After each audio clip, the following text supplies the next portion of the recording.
Terima kasih Anda masih bersama kami di seputar Aceh. Pemirsa, 2 unit bus Putra Pelangi dengan bus Kurnia terjadi tabrakan di Jalan Nasional Banda Aceh Medan, tepatnya di Dusun Pelalu, Kecamatan Simpang Ulim, Kabupaten Aceh Timur Aceh.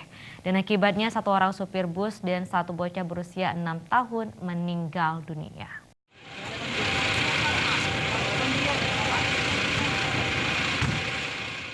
Beginilah situasi pasca kecelakaan antara bus Putra Pelangi dengan bus Kurnia di Jalan Lintas Banda Aceh Medan, tepatnya di Kecamatan Simpang Ulim, Kabupaten Aceh Timur.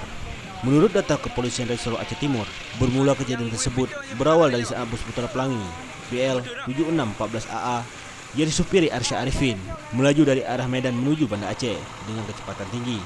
Namun tanpa diduga, dari arah berlawanan bus Kurnia BL 7804PB yang disupiri Anwar M. Adam datang dari arah Banda Aceh menuju Medan dengan kecepatan tinggi. Setiba di tikungan, bus Putra Pelangi menyelip bus yang lain berada di depannya dengan mengambil jalur kanan, sehingga terjadilah tabrakan.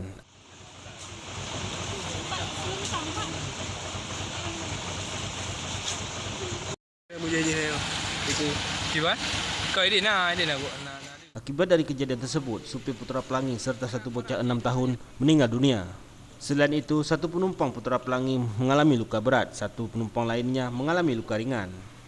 Kini semua telah dibawa ke rumah sakit guna proses pengobatan, dan kedua bus tersebut sedang dilakukan evakuasi oleh petugas Satlantas Polres Aceh Timur.